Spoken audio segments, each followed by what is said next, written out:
Alright, what's going on, guys? Today I'm going to be doing a video on my 7.62x39 AR15.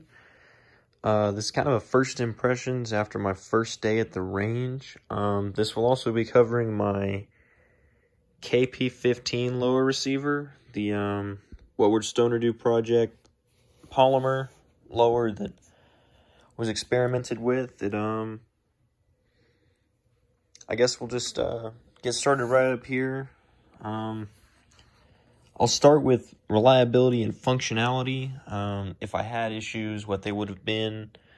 I can't attest to accuracy at the moment. The range day kind of did not really permit for very reliable, good accuracy testing. So, but all I've got on here is just a carry handle and a UTG front sight. The magazines I use, which actually did not seem to show much of any issue, are the ASC 20 round magazines and a I believe this is a USA magazines 7.62 mag. It came with the upper when I bought it, so kind of got a decent deal there.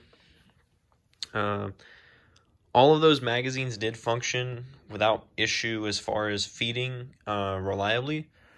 I did have one failure to feed where it seems that a round of 7.62 just didn't move quite right out of the follower.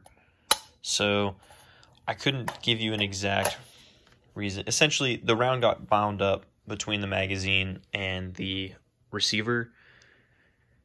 That was probably 100 rounds in, and that was the only issue I ever had. I shot 100 rounds of 123 grain tool ammo, and I also shot 20 rounds of Monarch, also 123 grain.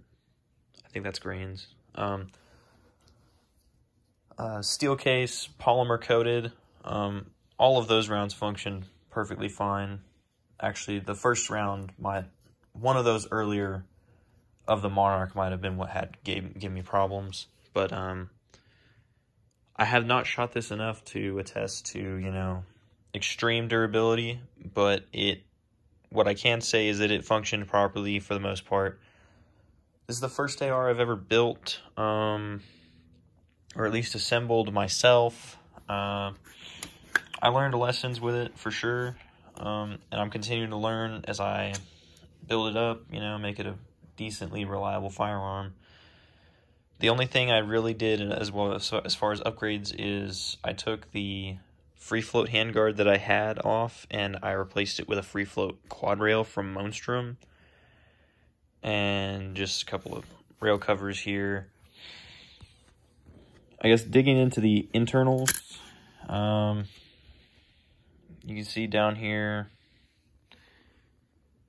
might get a better angle of that chamber in a moment. Your bolt carrier group, haven't seen any excessive wear, but it's only been 140 rounds. As you can see, it's a 5.56 BCG, so it does have this thinner bolt in the front, but unless I'm like murdering this weapon, I don't think it's gonna have a problem. Let's see. Rolling up the barrel, not very clear in this image, but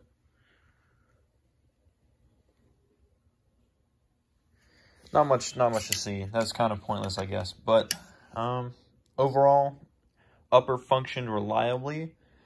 Now, talking about the lower, also functioned reliably. I've got about 140 7.62 rounds through this, and probably about 20 or 40, I'd say probably about 40 or 50 actually, 5.56 rounds when I put this on my 5.56 upper.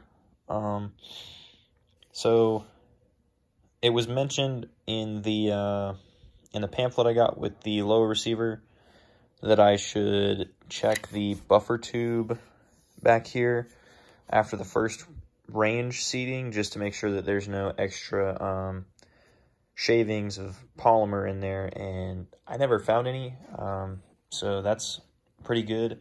There's a carving length buffer on the inside, or at least a carving carbine weight buffer.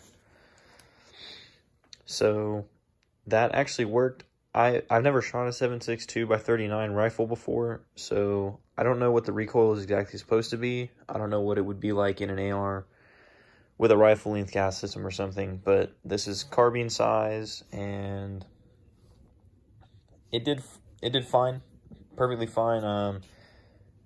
Judging the gas based on the ejection, it was ejecting directly out, probably, I think, I want to say 4 o'clock, 4, probably a solid number. So, pretty on par with where it needs to go. So no complaints there. Unfortunately, I couldn't give anybody a brand because I bought this AR from a gun show. I'd probably say it's one of the cheap ARs, I don't know. If you recognize that symbol, I don't remember, I believe I looked it up. But I don't remember what brand the upper receiver itself is, or the barrel. So, if this is any testament, gun show ARs are pretty fucking dope, I guess, because 300 on the lower, because I also have an ambi safety that I haven't installed yet. And I think I paid $370 for the upper total, and I'm pretty satisfied with the result. So there will be more videos to come on this. Till then, thanks for watching. Go.